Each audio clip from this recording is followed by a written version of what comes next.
ফেৰগাঁও সমষ্টিৰ বিটিআৰৰ কাৰ্যবাহী সদস্য ডাওবৈচা বড়ো উপস্থিতিত ফেৰগাঁৱত দক্ষতা বিকাশৰ প্ৰমাণপত্ৰ প্ৰদান।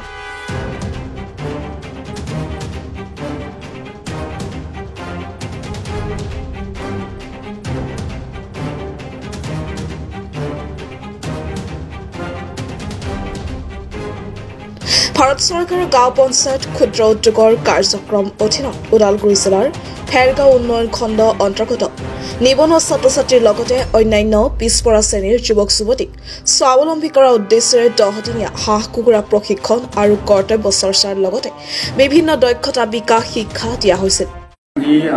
অনুষ্ঠান আছিল certificate and toolkit distribution programme. এইটো আচলতে গোটেই আঁচনিখনৰ নাম আছিলে micro' entrepreneurship at gram panchayat level. তো এই আঁচনিখনৰ অধীনত আমাৰ গাঁও পঞ্চায়ত এৰিয়াৰ ব্লকৰ আমি ওদালগুৰিৰ ফেৰগাঁও ব্লকৰ আণ্ডাৰত আমি এটা 10 ডেইজৰ এটা ট্ৰেইনিং দিয়া হৈছিলে, য'ত মানে দুটা ডোমেইনত আমি ট্ৰেইনিং দিছিলোঁ। প্ৰথম হ'ল আপোনাৰ স্মল পল্ট্ৰি ফাৰ্মাৰ আৰু দ্বিতীয়টো আমি দিছিলোঁ এছিষ্টেণ্ট বিউটি থেৰাপিষ্ট বুলি। যি দুটা ট্ৰেইনিং লৈ পেলাই যিখিনি কেণ্ডিডেটে ট্ৰেইনিং লৈছিলে তেওঁলোকে প্ৰথমতে ট্ৰেইনিং লৈছিলে, তাৰপিছত তেওঁলোকে এটা থাৰ্ড পাৰ্টি এছেছমেণ্ট হৈছিলে আৰু এছেছমেণ্টত যিখিনি পাছ আউট কৰিছে, আজি সেই পাছ আউটখিনিক আমি চাৰ্টিফিকেট আৰু টুলকিট দিয়াৰ আঁচনিখনত নিৰ্ধাৰিত কৰা হৈছিলে। সেই টুলকিটখিনি আমি ডিষ্ট্ৰিবিউট কৰিলোঁ আৰু অনাগত দিনত ইয়াৰ পৰা 10% মানে যিমানখিনি আমি ট্ৰেইনিং দিলোঁ 10% আকৌ EDP মোডত তেওঁলোকে 10 ডেইজৰ এটা ট্ৰেইনিং ল'ব লাগিব। এই ট্ৰেইনিংটো লোৱাৰ পিছত তেওঁলোকক ফাইনেন্সিয়েলি 20,000-25,000ৰ পৰা তেওঁলোকক এটা ফাইনেন্সিয়েলি ছাপৰ্ট দিয়া হ'ব তেওঁ ইণ্ডাষ্ট্ৰী এষ্টাব্লিছ কৰিবৰ কাৰণে। আৰু তাৰপিছতো পিছৰ পৰ্যায়তো তেওঁলোকে যদি তেওঁলোকৰ বিজনেছটো ভালকৈ ৰান কৰিব পাৰে তেতিয়াহ'লে আকৌ ফাইনেন্সিয়েলি তেওঁলোকক ছাপৰ্ট কৰা হ'ব। তো আমি এই যি প্ৰথম বেটছ আমি আৰম্ভ কৰিছিলোঁ এইখিনি আমি ছাকচেছফুলি কমপ্লিট কৰাৰ পিছত আজি চাৰ্টিফিকেট ডিষ্ট্ৰিবিউচন হ'ল। ইয়াৰ পিছতো আমি এই প্ৰগ্ৰেমটো আমি কণ্টিনিউ কৰিছোঁ। আমাক আকৌ টাৰ্গেট দিছে, আমি ওদালগুৰি এই ভেৰগাঁও ব্লকত কৰিছোঁ আৰু বাক্সা ডিষ্ট্ৰিক্টত তামোলপুৰত কৰিছোঁ আৰু গোৱালপাৰা লখিমপুৰত এই 3টা ডিষ্ট্ৰিক্টত কৰিছোঁ। আৰু আমাৰ টিপি হিচাপে আজিতাক চেঞ্চাছ প্ৰাইভেট লিমিটেডে এই গোটেই কামখিনি কৰি আছে আৰু আমাৰ লগত সহযোগ কৰিছে MRSPয়ে। গতিকে এই অনুষ্ঠানটো একচুৱেলি গাঁও পঞ্চায়তৰ আণ্ডাৰত হয়, যিহেতু আমাৰ বিটিআৰ অঞ্চল, ইয়াত আমাৰ গাঁও পঞ্চায়ত নাথাকে, ইয়াত আমাৰ VCDC থাকে।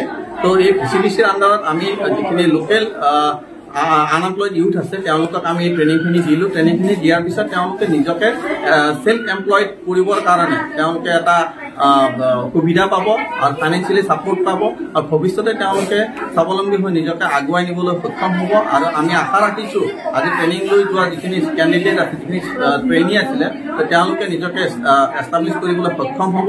আৰু দ্বিতীয়তে যিখিনি আৰু নতুনকৈ ট্ৰেইনিং হ'ব তাৰ কাৰণেও যাতে তেওঁলোকে তেওঁলোকৰ মাজৰ পৰা ল'ৰা ছোৱালী উলিয়াই দি ট্ৰেইনিংটো লোৱাত সুবিধাকণ কৰি দিয়ে, তাৰ কাৰণেও মই তেওঁলোকক আহ্বান জনাইছোঁ।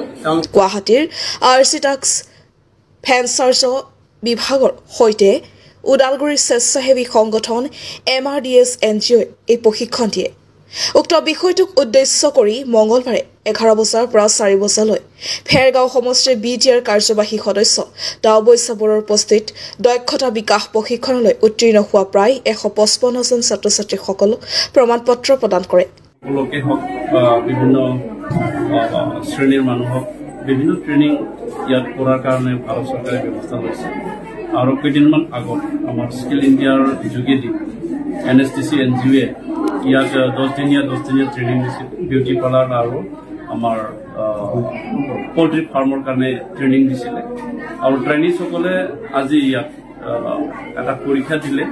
যিসকলে কমপ্লিট এটেণ্ডেঞ্চ কৰিলে পৰীক্ষা এই ট্ৰেইনিং কোৰ্চটো তেখেতসকলে পৰীক্ষা দিছিলে আৰু পৰীক্ষাত যিসকলে উপস্থিত থাকিলে তেখেতসকলক চাৰ্টিফিকেট দিছে আজি আৰু তেখেতসকলক টুলছ কিট দিয়া হৈছে।